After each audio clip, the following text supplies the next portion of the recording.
very conservatively pushing and placing those tanks well, so he has a couple in the front here, potentially as bait, and then a couple in back here to get a lot of shots off, and actually spotting for that spine crawler right now. How is FruitDealer going to be able to deal with this? Does he have Overlord carrying capacity yet? He does not, but he is making those banelings. I'm not sure if they have the rollerball effect, and actually, Banshee's being cloaked right now. I don't really think that is worth it. Why would he bother cloaking at the moment? He's giving FruitDealer time to get that Overseer over here. There's the Overseer, and like I said, and one Banshee does go down. I don't think that was the best move for SlayerSBoxer to go in there with a couple of Banshees and just try to take down that hatchery as soon as possible, because he did just lose a Banshee there, and the Zerg player is right here in his home base, able to reinforce very quickly. Checking for proximity banelings possibly, as we saw last game.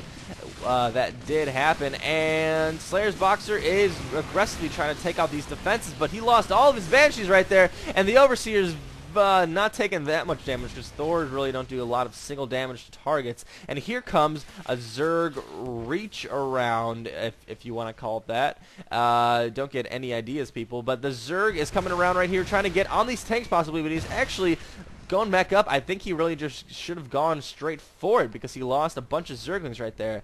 SlayerSBoxer trying to get this position. Is that going to come in time? This Creep Doomer is so close to being finished. Is going to be able to spread?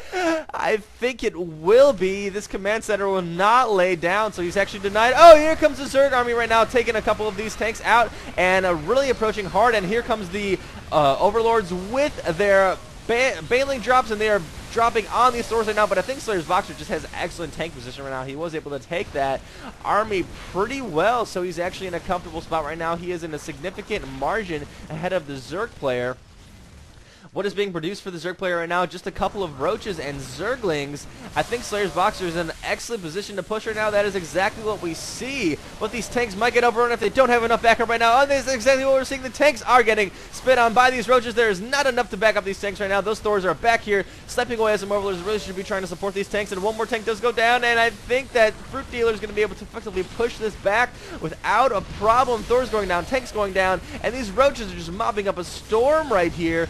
1-2 upgrades and one Thor ship trying to save that Thor from those Roaches. SlayerSBoxer lost an unnecessary amount of units. We see that he is just barely ahead right now on resources lost, but looking at the army size, we see that the Zerg player is efficiently ahead. This is what I was talking about. He was going to be able to replenish his army very fast, where the Zerg player is almost on one base right now. Here comes the rest of the Roaches trying to pick up these Thors and these siege tanks, and there goes the Thor. The one siege tank about to go down as well. Now he has just enough backup for these tanks, but he really needed that a little bit earlier. Here come the Hellions trying to support these positions, and these Roaches are going to go down, but there are more Roaches coming across the map right now, so the army sizes are pretty much dancing around each other, tit for tat. As we see right now, actually the Zerg player is a little bit ahead. These Roaches are just able to make their way across the map. What is in production for these players right now? We see tanks, not many Thors. We see tanks, Hellions, and Marines for SlayerSBoxer, which I think is a good position, but FruitDealer just keeps on keeping on. He is denying so many bases right now, and SlayerSBoxer is trying to get this high yield again as kind of a desperate attempt. I don't know why he wasn't trying to expand out earlier. Here comes a couple of Hellions that might be able to get a lot of Zergling kills. 6 kills on that one Hellion, 2 kills on the other one, so 8 Zergling kills. That is quite a decent amount. What is happening here? There are Banelings being produced now. Looking at what the army composition is, it is a bunch of Banelings, a bunch of Zerglings, and a bunch of Roaches against a handful of tanks, Marines, and Marauders, and even putting a contamination on this factory. He is trying to get this command center up into Planetary Fortress. He might be able to mine on it in time, but here comes FruitDealer pushing out across the map right now, and Roaches and Banelings popping in on this position, and I think this is it for SlayerSBoxer. There is not much that he can do. So this show match has gone to FruitDealer. FruitDealer doing what he did well last game, expanded across the map, and actually SlayerSBoxer trying to get a couple of harass positions out on here. Harass attacks out on here. SlayerSBoxer's production is going down. No doubt FruitDealer has won this game. Tons of Roaches pouring into this space. The Zerg Swarm is coming out to finish the battle. What I'm surprised to see is that SlayerSBoxer decided that he would just run off of 2 bases again. I think he should have realized that's what caused him to lose the first time around.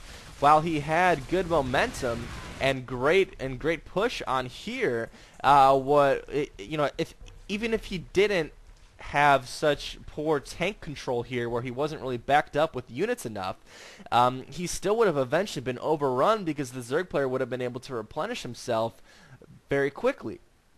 Whereas we saw that as the margins kept going tit for tat, eventually the Zerg player was just able to outrun him because he had this high yield for so long, it's almost completely mined out. He had this base going, he had his natural going for the entire game, and there was just, he expanded everywhere across the map where SlayerSBoxer only had 2 bases. I really don't know why he didn't fly out a command center over here and build his planetary fortress. Why go here where you're sharing a node with the Zerg player? You're right in between in the fray of everything. Why not take a safer expansion out here, build a planetary fortress, bring a couple of Hellions to try to deny any Zerglings who are being annoying, and just go for it and keep macroing like that. If SlayerSBoxer would have done that, I think he would have had a very good shot in the game. FruitDealer really just ran around him, I think, both games. SlayerSBoxer held his own for the first 15 minutes or so, but after that it was not a contest. The Zerg player had a seemingly huge advantage, especially in the economy, for a long time. Alright guys, so that is it for this show match. FruitDealer has won 2-0, and there's a lot more in store for you guys today. I have been posting games on the ICCUPTV channel. I post on there occasionally as well. I will try to put a link on that on the screen somewhere. I'm pointing at it right now, but you can't see it, so it doesn't matter. But you will see it while I'm talking, hopefully. I'll be putting on links so you can see the couple of games that I've done recently, and I've done some more in the past. So if you like scrolling around for me, feel free. There are some great games on ICCUPTV as well for the GG Global Gamers Invitational tournament, which had a lot of big names as well. Alright guys, thank you so much for watching. Please rate, comment, and subscribe, and thumbs up, and all that good stuff. And please leave me comments so I know what to improve on. Some people said I need to focus more on camera angles. Sometimes when I cast Protoss, I might focus a little bit more on them just because I'm a Protoss player. So trying to keep that in mind. Yeah, so thank you guys so much for watching, and stay tuned for the next video. Laters.